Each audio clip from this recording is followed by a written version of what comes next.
buenos días a todos y a todas y gracias por estar en la facultad. El proyecto de inocencia de la Facultad de Derecho de la Universidad Interamericana da la más cordial bienvenida a esta actividad, que es muy importante por varias razones. En primer lugar, queremos compartir con ustedes una preocupación que tenemos porque reconocemos que hay mucha agenda en la Asamblea Legislativa. Está el tema del género, está el tema de la deuda, está el tema fiscal, la reforma educativa, y eso entendemos que es importante para los legisladores. Pero hay otra realidad de que en Puerto Rico hay de un 5 o un 6% de personas inocentes en la cárcel. Es importante tomar medidas, tanto en la legislatura como en otros foros, para asegurarnos de que tenemos que reparar esa injusticia. Precisamente en esa dirección fue que recientemente se presentó el proyecto de la Cámara 2570.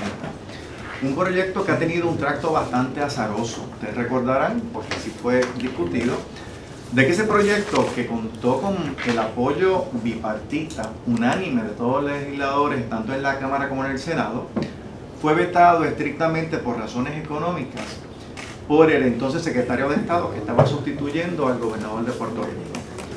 Una vez se vetó el proyecto, el propio David Bernier expresó su molestia con haber tenido que vetar ese proyecto por razones fiscales, porque se planteaba en ese proyecto que personas que hayan sido convictas y que se conservó la evidencia biológica de los casos por los cuales fueron convictos, ellos podían someter esa prueba, esa evidencia biológica, a pruebas de ADN, para determinar si ellos realmente fueron o no fueron las personas que fueron vinculadas a esos actos. Recuerden que estos casos que fueron procesados hace 10 o 15 años, no existía evidencia, no se hacía la prueba de ADN con regularidad, e inclusive la prueba que se hacía de ADN o una tentativa de ADN era muy rústica, muy artesanal. Ahora tenemos la posibilidad de que esta prueba se haga con exactitud, no meramente para establecer dudas, sino para establecer si usted fue o no fue la persona que cometió el delito. Así que es importante aprobar ese proyecto porque permite reparar lo que fue una gran injusticia hace 10 o 15 años. Entonces, ¿qué sucede? Una vez se vetó el proyecto, pues el proyecto de inocencia lo denunció públicamente, los medios fueron muy generosos en cubrir esa noticia, y tanto el secretario de Estado se comprometió con apoyar que este proyecto fuera nuevamente sometido y aprobado, claro, haciendo unos ajustes nominales. El ajuste nominal era de que se mantuvo el proyecto incólume tal y como estaba, pero el asunto fiscal se atendió. ¿De qué manera? O el que pida la prueba, pues paga la prueba. No es una prueba muy costosa, y esa prueba se tiene que preservar en ciencia forense, por lo cual ya esa estructura existe. Así que yo estoy seguro que en Puerto Rico, que es un país lleno de gente muy altruista, vamos a conseguir los fondos necesarios para financiar esas pruebas. Así que no debe ser obstáculo para que ese proyecto se apruebe. Así que debo decir que ese proyecto se volvió a presentar por los mismos legisladores que lo presentaron originalmente. Entiéndase, Jennifer González, Luis Vega y Charlie Hernández, en la Cámara, y está ahora mismo en la comisión del senador Báez.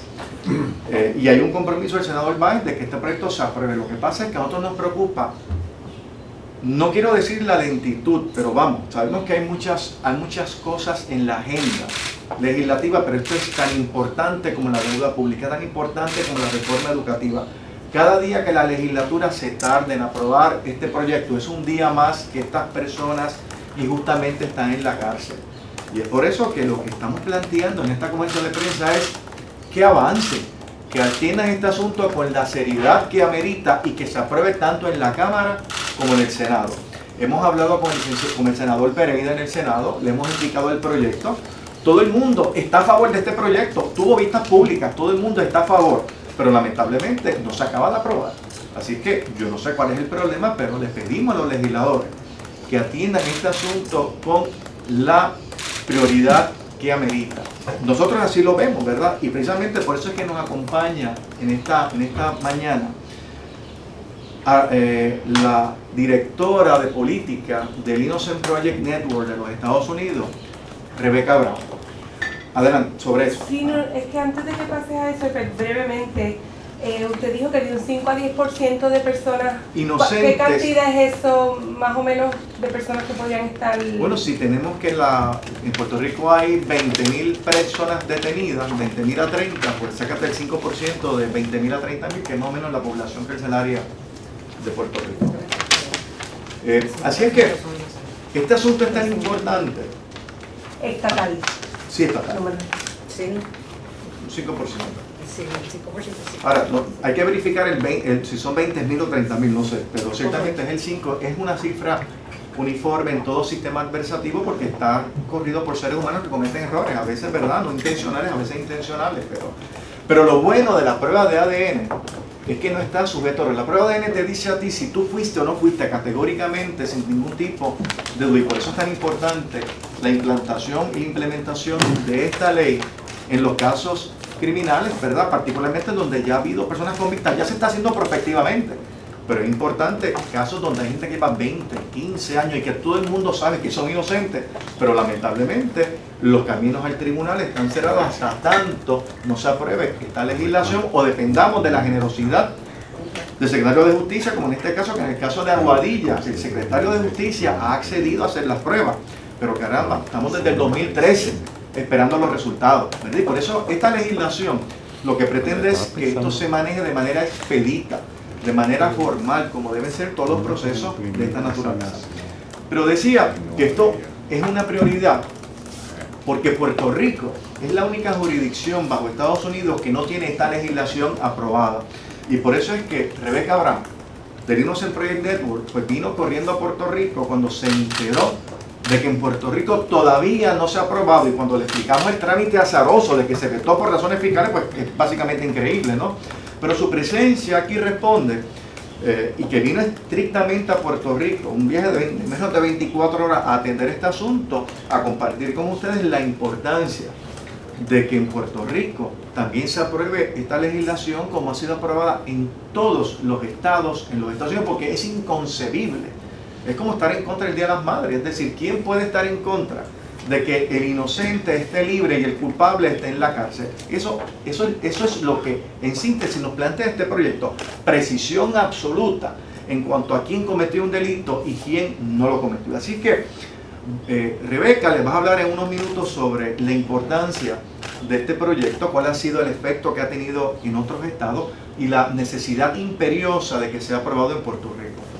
También comparto con ustedes de que estamos haciendo otras cosas. Este proyecto es lo más importante en este momento, pero inclusive hemos impulsado, hemos creado, hemos sometido a la Asamblea Legislativa otros proyectos para minimizar los errores. No tiene que ver con ADN, tiene que ver con las cosas, con las confesiones, con las ruedas de detenido, con las reglas de evidencia, es decir, reglas que por un lado han propiciado, han facilitado que se cometan injusticias, las estamos también haciéndole un planteamiento a la Asamblea Legislativa para que regule, para que revise esa legislación y establezca una que haga menos probable los errores. Eso también está bajo la consideración de la Asamblea Legislativa, que esperamos, ¿verdad?, que lo actúen con la diligencia que amerita, pero sobre todo, a mi juicio, lo más importante es hoy lograr consenso, lograr, ¿verdad?, crear esa presión para que la legislatura atienda el proyecto de la Cámara 2570, que es el que necesitamos que sea, porque hay mucha gente inocente que está a la espera de poder entonces tener un verdadero día en corte, claro está, apoyado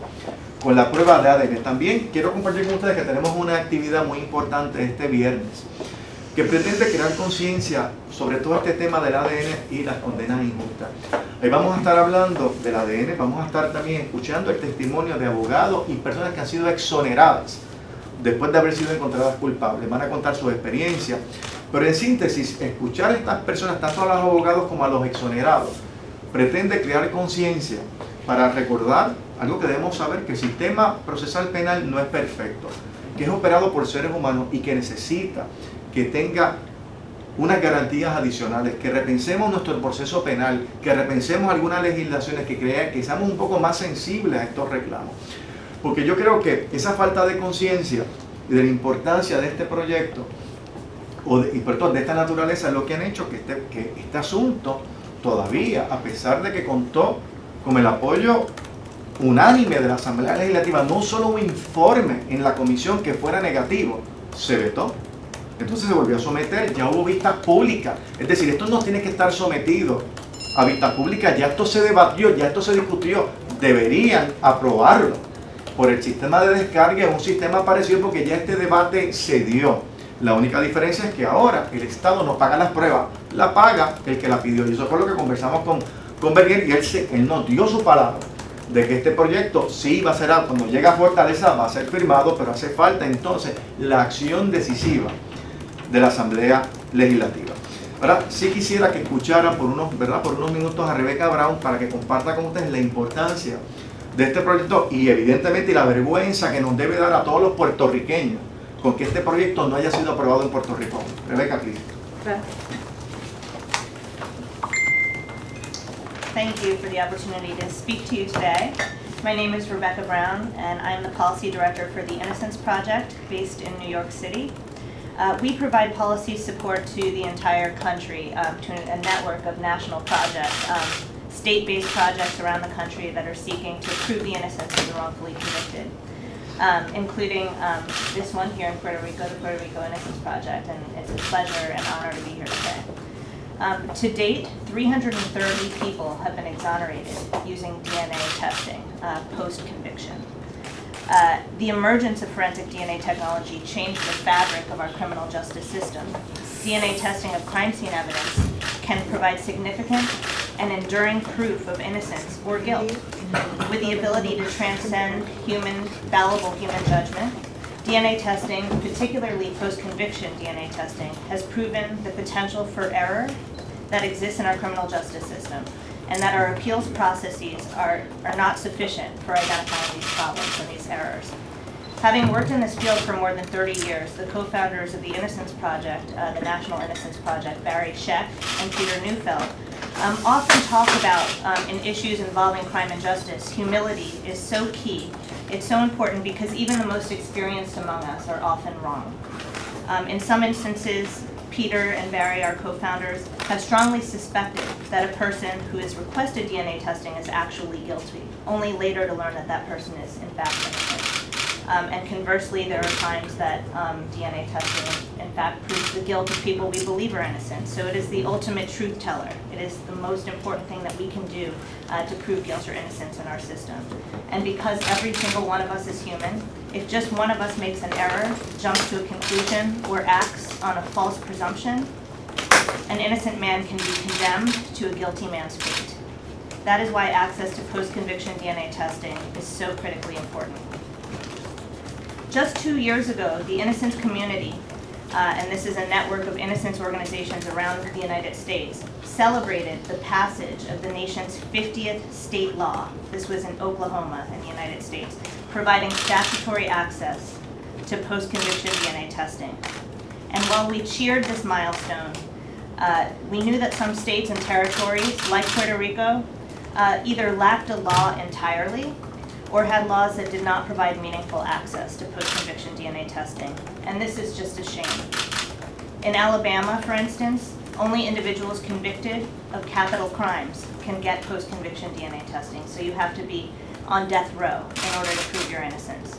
In Kentucky, if you pled guilty to a crime that you did not commit, you cannot get testing under their state law. So we knew that our work was not over, that we could not rest until we made needed fixes to all of these existing laws to ensure that any wrongfully convicted person who could prove their innocence using DNA technology had the opportunity to do so. I was moved to come to San Juan, a city that I love and that I've visited before, when I learned that a proposal that would have granted this opportunity had been defeated because of fiscal concerns. I'm here because passing this law is urgent, and it's shocking that in the modern DNA era, there is no ability for Puerto Ricans to prove their innocence using this technology. I also understand that several changes have since been made to the previous proposal that passed the full legislature to ensure that cost concerns voiced by some stakeholders were addressed. For instance, under the new proposal, the cost of DNA testing will be paid by defendants and not by the government. But I'd also like to stress that the fiscal estimate, even in the original proposal here in Puerto Rico, was so drastically overstated. I was so surprised when I saw it. It was suggested that the law would require not only a one-time cost of $13 to $19 million, but then an additional cost of $5 million per year. I have never seen anything like this, not in one state in the country. This estimate is extraordinary. I've worked around the country on this very policy issue and reviewed fiscal notes from the various states in the United States with populations with very similar size to Puerto Rico. So for instance, in the state of Alaska, the post-conviction DNA testing bill, was combined with a bill requiring preservation of evidence, much like the law that was proposed here. The estimated cost at the time that that bill was passed in 2010 was $134,000. And the projected cost for the following year was $79,000. So you can compare that to between 13 and 19 million and then 5 million. In Nebraska, when the law was passed in 2001, the fiscal impact was estimated at $145,000 per year. A law passed in New Jersey that year estimated cost to be quote-unquote minimal. And in 2013, a law was passed in Oklahoma, the 50th state to pass a law. The cost of testing was estimated to be $1,000 per inmate. And the cost estimates offered in Puerto Rico are unlike any we have ever encountered at the National Innocence Project, and it is our position that they are greatly exaggerated. In fact, passing this law would make Puerto Rico eligible for federal to state funding. So in other words, there are federal grant programs that could be provided here in Puerto Rico to the crime lab, to innocence organizations, and to prosecutors that are reviewing cases of innocence. And there are millions of dollars available to the various states provided by the federal government. But Puerto Rico remains ineligible for this money if it does not pass this law. So in other words, this law must pass in order for Puerto Rico to receive this very important federal money. It is very common for policymakers to be concerned about the passage of a law. They think that it's going to lead to an enormous amount of litigation. So I brought some figures to share with you from the rest of the United States. In California, this is the state with the country's largest prison population, California. The most number of applications they received ever for testing was 20 applications in a month. And today, it's usually 1 or 2 applications per month. So when you compare that population to Puerto Rico, you can tell that this is not going to be a strain or a burden on the system. In Hawaii, only a handful of petitions have ever been filed under the law. The Nebraska Commission on Public Advocacy reports that 20 petitions have been filed in the 15 years since they've had a law. So that should give you a sense of the fact that not every single person in prison is going to seek testing. In fact, there's no incentive for a guilty person to seek testing because they don't look good when it confirms their guilt. So really, there's only an incentive for an innocent person to petition for DNA testing. I stand before you today to stress to the public that Puerto Rico can and must afford this law in the interest of justice. If this was your father or your brother, you would not sit around and say, no problem, we just can't afford it. These are people, they have families, and injustice is being perpetuated as long as this law does not pass. Puerto Rico is a national outlier by failing to have a law that permits the innocent the opportunity to prove their wrongful conviction. Each passing day not only brings suffering to the innocent and their loved ones, it also continues to present opportunities for the real perpetrators of the crimes for which they were convicted to commit additional crimes. So for instance, of the nation's 330 DNA exonerations, the real perpetrators have now been identified in about half. And while innocent people sat behind bars for their crimes, those people went on to commit more than 30 murders and more than 70 rapes. This was all while the innocent was behind bars. So these could have all been preventable crimes, but instead the innocent were behind bars for their crimes. Passing this law not only benefits the wrongfully convicted, it enhances public safety. It is in fact a moral responsibility, and Puerto Rico can wait no longer. Thank you. Thank you. ¿Tienen preguntas para Rebeca? Yes, when you talk about the cost for each state, I would like to know if the difference here is that maybe we don't have either the labs or the facilities to keep this. I'm not quite sure how it works, so I'm not sure if we do have everything we need, or is the expense they are taking into account that we don't have the labs, we would have to send them somewhere. Is that what is happening? I'm not sure where this figure comes from because, to be honest with you, Puerto Rico is set up like almost every other state in the country. It has a crime lab. Most states have 1 or 2 crime labs, so it has the same capability as any state. And so, to me, I think that there must have been a fear that this would cost a lot, and this is why I felt compelled to come, to explain that in not one state has this fear come to pass in reality. Now, in other states, in every state, does the government takes over the payment of this? It's mixed. Some states yes, some states no. And I understand that in this current proposal, the Innocence Project has chosen to absorb the cost Right. in service of passing the law, which is so critically important. They decided it's more important to prove innocence and have financial hardship for this organization than for the government to pay the cost.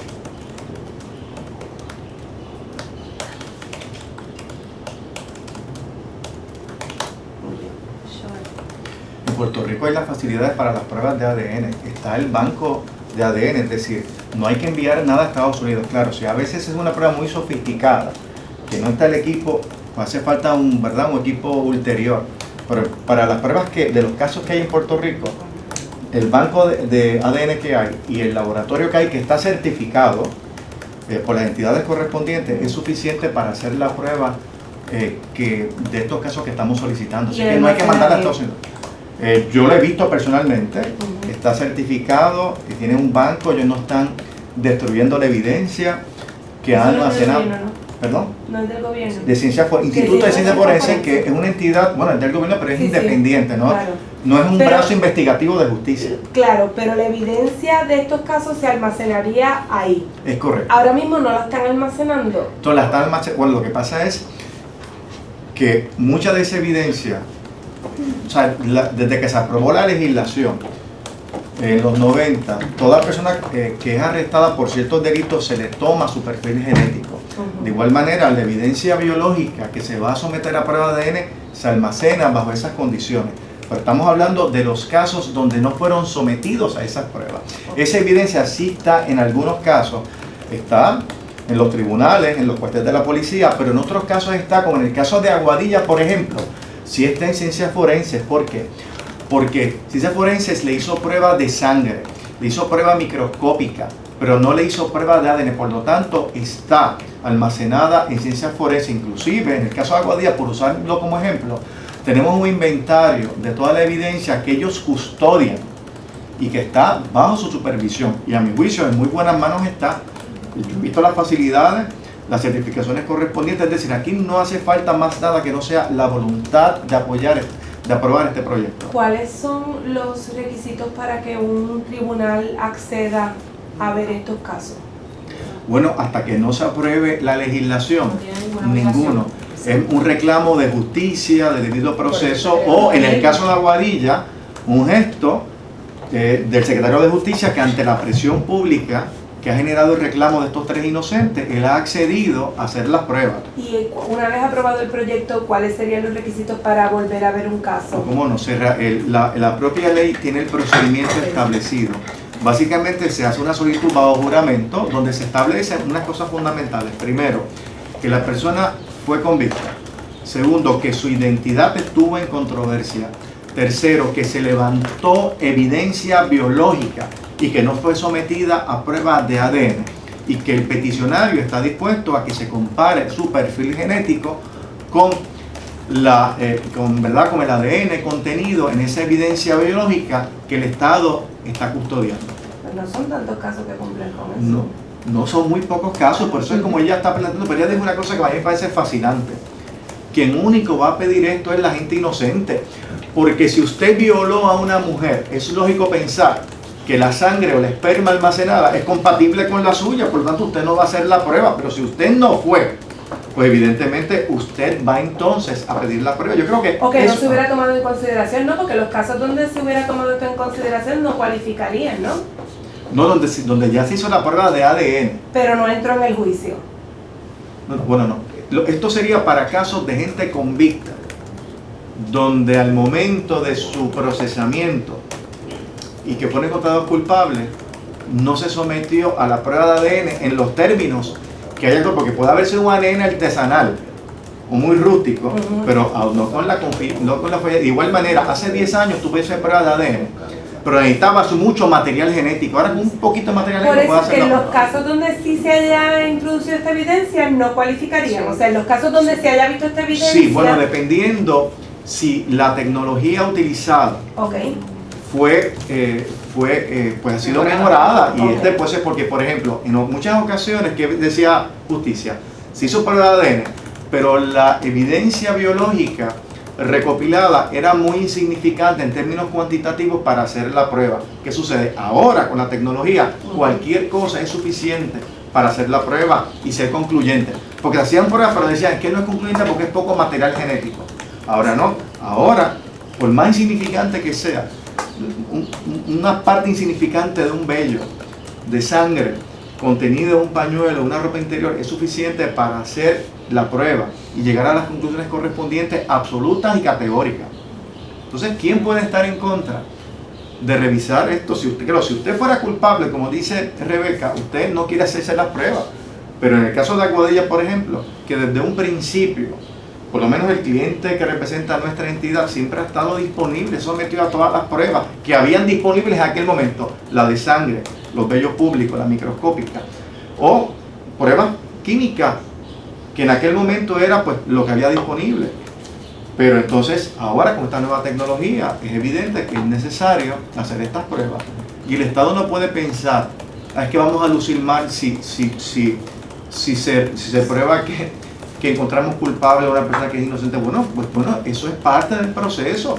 Aquí no estamos recriminando nada. Yo creo que estamos pidiendo que, aunque sea tardíamente, vale la pena hacer justicia.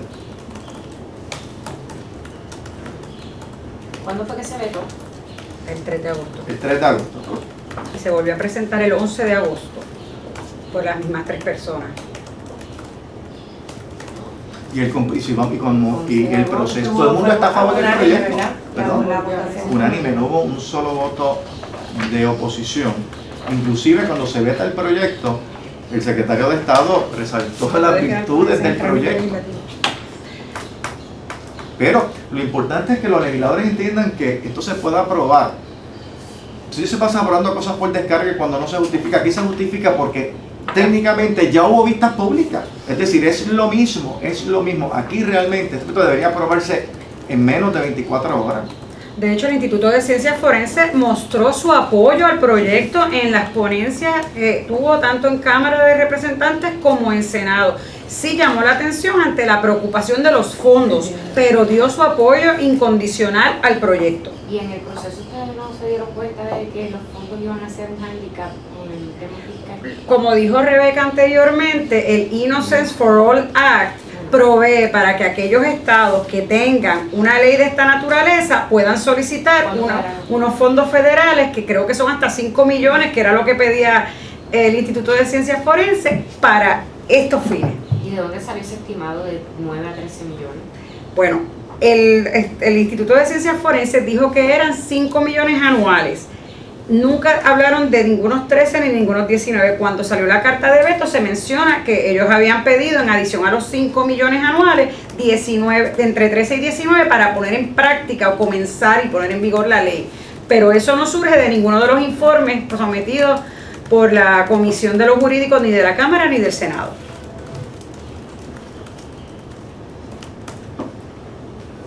Entonces, si ustedes o si la persona que solicita esto asume el costo, no habría ningún costo para el Estado. Correcto. Ni siquiera a través del instituto. No, porque ya tienen el personal, tienen las facilidades. Bueno, tienen que trabajar, pero se les paga por trabajar, ¿no?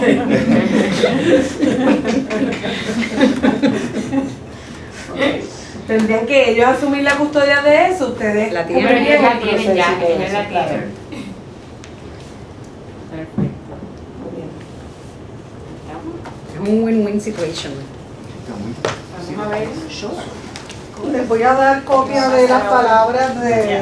Sorry, I can email it too. If you want. Just for them.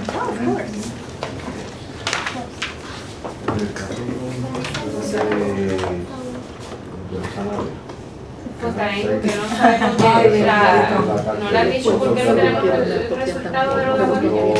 No nos han dicho. Bueno, puedo decir la enfermedad. Ella tiene copia de la moción. No tiene copia de la moción, pero la puedo solicitar. Ellos lo que informan es que con 2013 se solicitaron esas pruebas y que la persona, el técnico que estaba encargado de las pruebas, se enfermó ya regresó, no sé cuánto tiempo después de enfermarse regresó, y cuando él termine ciertas otras cosas que tiene que hacer, entonces terminará con esta. 2013 y estamos en el 2015. 2015 fue en verano de 2013, o sea que en más de 2 años. Claro, lo que pasa es, fíjate, esa es la esencia de esta ley, como es un acto Está pagada. unilateral de ellos, o sea que lo están haciendo porque quieren, pues tú no puedes obligarlos a que sean eficientes o sean expeditos en este proceso. Ya esta ley de aprobarse, pues lo obliga a hacer esas pruebas de manera expedita, de manera más eficiente. Así que claro, por lo menos le agradezco al secretario que en el caso de Aguadilla tomó la iniciativa de hacerlo. Claro, hay una presión pública bien grande, ¿no? Pero bajo la ley tú no dependes de que por favor, señor secretario, hagan las pruebas o ciencias forenses, por favor avancen. Ya la ley les obliga a hacer esto de manera expedita. Yo se lo envié ese email por email. Pues, en la Pero le voy a dar moción copia ahora. No lo necesita el sonido con el... Donde dice ciencias forenses, Ah, no, ¿por sí, qué pero todavía que le no estoy está la buscando prueba? copia de una moción a Entonces, en la ellos, moción pero que yo estamos será planteando, adelante que por yo le email digo al a tribunal, Solimar, que no me voy a dar copia mire, porque pues, porque ya ya está la bien. Está bien, no me Está problema bien. con ya eso. Vamos a hacer una tengo lista. Yo quiero tener Está bien. mi perito monitoreando este proceso. También quiero que ellos nos informen qué han hecho, cuál es el timetable o cronograma para hacer esto, porque tú no puedes seguir esperando. Tú llevas más de 20 años en la cárcel. Entonces un poco la moción es, ya que ellos han decidido hacerla, pues vamos a hacerlo bien y asegurarnos que se haga de una manera expedita, de una manera razonable y que los resultados se compartan inmediatamente. Porque una vez este resultado, ¿cuándo me lo van a informar? 2 años después. Pero yo creo que el caso de Aguadilla es un buen caso para ilustrar la importancia de esta ley. Porque los obliga a hacer las cosas, es lo que ¿verdad? estamos... 20 años. Yo le acabo de poner una llamada a Selimar y no me ha contestado. Mira, la Pero cifra esto de no los lo tiene presos en Puerto Rico, Selimar. verifíquenlo. Gracias, por Yo favor. tampoco, es mi recuerdo, pero Mira, en un momento dado. para que tú veas, esto es copia del proyecto original que fue vetado 1794. Lo que habla sobre los fondos es que le ponen un deber al Instituto de Ciencias Forenses de solicitar a través del Innocence for All Act los fondos federales de 5 millones que le pueden dar al año. ¿De dónde los sacan los? Buena pregunta. ¿Qué tú crees?